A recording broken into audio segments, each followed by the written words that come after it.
Okay, so this video is meant to help you solve equations for heat when there is a temperature change. Essentially, what you're trying to do is you're trying to solve the Q equals MCAT. So the first thing we need to do is we need to understand what Q equals MCAT stands for, what each variable stands for. So Q stands for the heat gained or lost in some substance. The units for that are generally going to be in joules.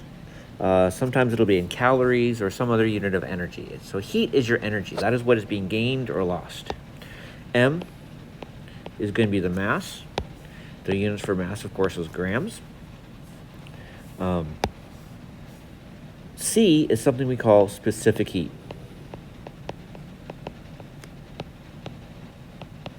The units for specific heat are a little bit complicated. They're joules per gram per degree Celsius. And essentially what specific heat is it's just a number. It's a number that helps us to determine how much a temperature is going to change when a substance gains heat or loses heat. Every substance has its own number, but it's just a number. For purposes of this, we are going to focus on water. The specific heat of water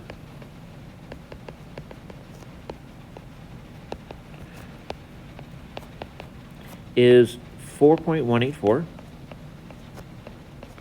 joules per gram per degree Celsius. What that means is it takes 4.184 joules of energy to raise 1 gram of water by 1 degree Celsius. That is a number that is always the same, and we tend to use water a lot, so that's an important number to kind of remember or at least recognize that you can use. And then finally, we have delta T, which is a change in temperature.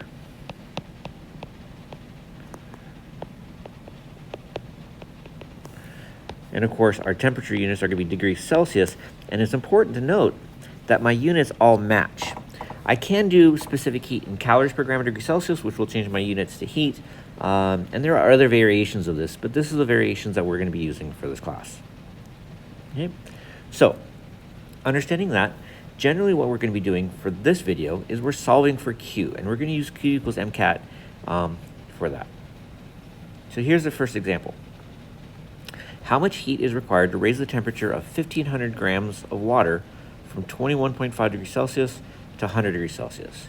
So something that I find that generally helps students is you want to write down your variables on the side before you even try and use the equation or fill it in the equation.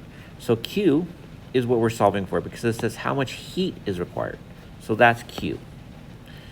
M is a mass, so I can look up here and I can see that there's 1,500 grams of water. And again, you want to make sure that's in grams, not in kilograms or something like that.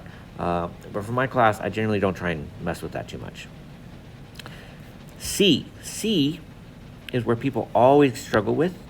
Remember, the specific heat of water is 4.184. So I'm literally just going to take that number and plug it in here.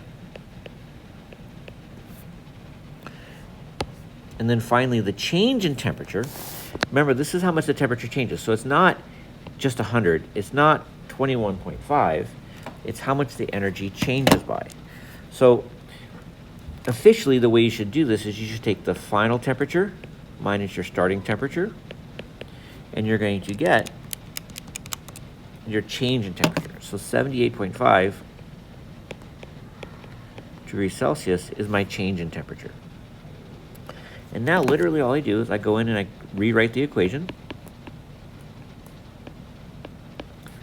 and then I plug in my values. So my mass is 1,500, and I'm going to only put in the numbers here. I'm going to ignore the units.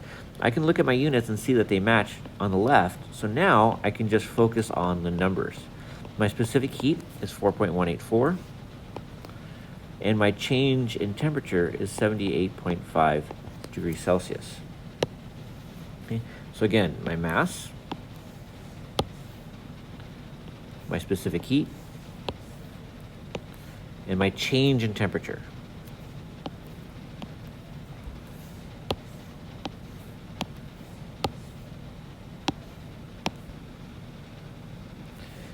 And then I just plug that into the calculator.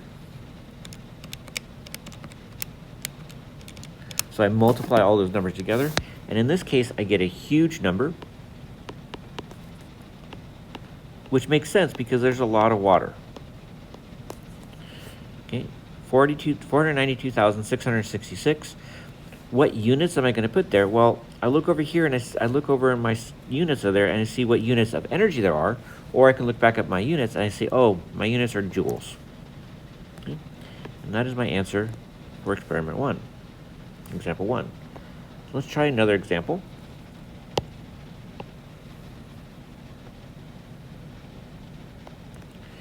This time I want you to kind of try it on your own first, so you should pause the video, try this example on your own, and then restart the video and do it to check your answers. Okay, so hopefully you pause the video, and then we go through the work. So Q is what I'm looking for. M, my mass of water is this time 35 grams. C is still 4.184 joules per gram per degree Celsius, because again, it's water, so that doesn't change. Since it's water, it's always going to be that number. And the change in temperature is 80, well, it's 50 minus 80 equals negative 30. I am just going to write that as 30 degrees Celsius because we know it's going down. What the negative is telling us is that it's going down. For purposes right now, to make our math simpler, I'm going to go ahead and write everything as positives. Okay. So now,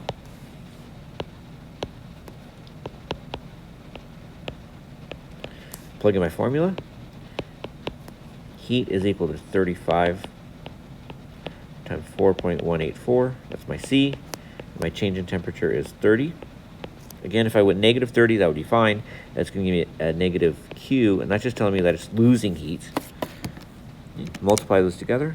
So 35 times 4.184 times 30, and I get 4,393.2 joules, and that's my answer.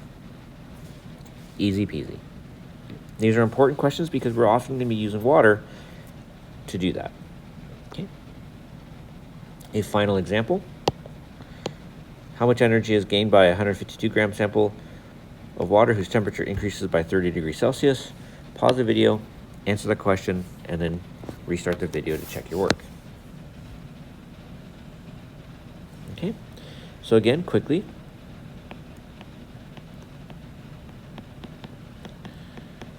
I'm looking for Q. My mass is 152.4 grams. And again, if you're struggling with that, I'm looking for that unit of grams to help me to know that that is the mass. Okay. My C does not change. It's still water. And then my delta T, you might have struggled on this one, but here it's telling me my temperature is increasing by 30 degrees Celsius. So that is actually already my change in temperature. I don't have to subtract anything because it's telling me that is a change. So Q is equal to 152.4 times 4.184 times delta T is 30. Plug that in my calculator.